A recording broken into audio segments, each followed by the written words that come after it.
Praise lord. మీ అందరికీ దేవుడు నామమున వందనాలు. బాగున్నారా? ఈరోజు దేవునికి వాగ్దానం, దేవుడు నీతో నాతో మాట్లాడును గాక. చూద్దామా? కీర్తన గ్రంథం 23వ అధ్యాయం 6వ వచనాన్ని మనం చూడగలిగితే దావీదు మహారాజు ఈ రీతిగా మాట్లాడటం ప్రారంభిస్తున్నాడు. ఏమంటున్నాడంటే, చిరకాలము యెహోవా మందిరంలో నేను నివాసము చేసేదను అని చెప్పడం ప్రారంభిస్తూ ఉన్నాడు. దావీదు అంటున్న మాట, చిరకాలము నేను దేవుని సన్నిధిలో యెహోవా మందిరంలో నివాసం చేయాలి, నివాసం చేసేదను అని ఒక డిక్లేర్గా చెప్పడం ప్రారంభిస్తూ ఉన్నాడు. ప్రియమైన దేవుని బిడ్డలారా, ఈ ఆదివారం రోజున మీరు దేవుని మందిరానికి వెళ్ళడానికి సిద్ధపడుతూ ఉన్నారా? దావీదైతే అంటున్నాడు, చిరకాలము దేవుని మందిరంలో నివాసం చేస్తానని. మీరు ఒకవేళ ఆదివారం కూడా మందిరానికి వెళ్ళకుండా, ప్రార్థన సమయాల్లో ప్రార్థనకు వెళ్ళకుండా ఒకవేళ నిర్లక్ష్యంగా ఉన్నారా? దావీదు కలిగినంత భక్తి మనందరికీ కలిగి ఉండాలి.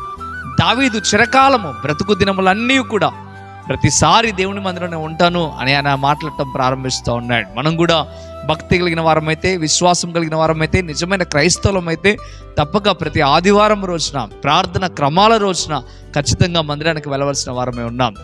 దావీదు ప్రతి అవసరంలో దేవుని వైపు దేవుని మందిరం వైపు చూశాడు. మనం కూడా మన ప్రతి అవసరంలో దేవుని వైపు, దేవుని మందిరం వైపు చూడటానికి సిద్ధపడాలి. ఈ రోజున ఒకసారి ఆలోచించండి, అర్థం చేసుకోండి. నిజంగా మనం దేవుని వైపు చూస్తున్నామా? దేవుని మందిరానికి వెళ్ళడానికి సిద్ధపడుతున్నామా? మందిరం యొక్క విలువ మనకు అర్థమవుతా ఉందా? దావీదుకి అర్థమైంది కనుక గొర్రెలు కాసుకునే వాడిని కాస్త దేవుడు మహారాజు స్థానంలో కూర్చోబెట్టాడు.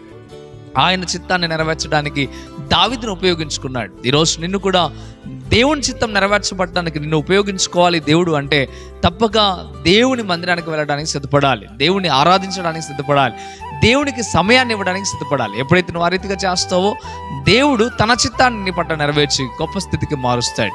ఉదయకాల సమయంలో తేటగా దేవుడు నీతో మాట్లాడుతూ ఉన్నాడు. ఎక్కడైనా మందిరాన్ని నిర్లక్ష్యం చేయకు, ప్రార్థన నిర్లక్ష్యం చేయకు, దేవుని నిర్లక్ష్యం చేయకు. ఎప్పుడైతే నువ్వు ఆ రీతిగా ఉంటావో దేవుడు తప్పక నిన్ను, నీ కుటుంబాన్ని దీవిస్తాడు. మంచిది. ఈ మాటలు నీ జీవితంలో ఫలించాలని ఆశిస్తూ ఉన్నాను. నీకు కూడా అదే ఆశ కలిగి ఉన్నట్లయితే ప్రార్థనలోకి భవించండి. ప్రార్థన చేద్దాం. పరిశుద్ధుడా, గొప్ప దేవుడా, మీకు లెక్కలేని స్తోత్రం నైనా. ఈ ఉదయకాల సమయంలో తేటగా నీ ప్రజలతో మీరు మాట్లాడారు, అందుని బట్టి వందనాలు అయ్యా. ఈ పునరుద్ధాన దినమునందున ఈ ఆదివారం రోజున ప్రభువా, నమ్మకముగా యథార్థముగా నీ సన్నిధిలో గడపగలిగిన కృప నీ బిడ్డలకు కలుగు చేయమని బ్రతిమలాడుతూ ఉన్నాను ప్రభువా. మీకు వందనాలు. ఎంతోమంది ఈ దినాన్ని కూడా దొంగిలిస్తున్నారు.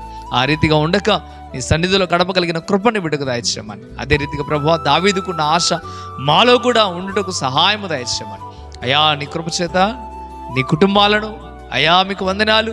ఎవరైతే ఈ మాటలు విన్న ప్రతి ఒక్క బిడ్డ యొక్క హృదయాలను మీరు చూస్తున్నారు కనుక వారందరినీ దీవించి ఆస్వాదించి మేలు చేయమని యేసే నామములో మిక్కిలి బతిమలాడి వేడుకుంటున్నాము తండ్రి. ఆమేన్, ఆమేన్. ప్రియమైన దేవులారా, ఈ వాగ్దానం ద్వారా దేవుడు మీతో మాట్లాడినట్లయితే తప్పక వీడియోని లైక్ చేయండి.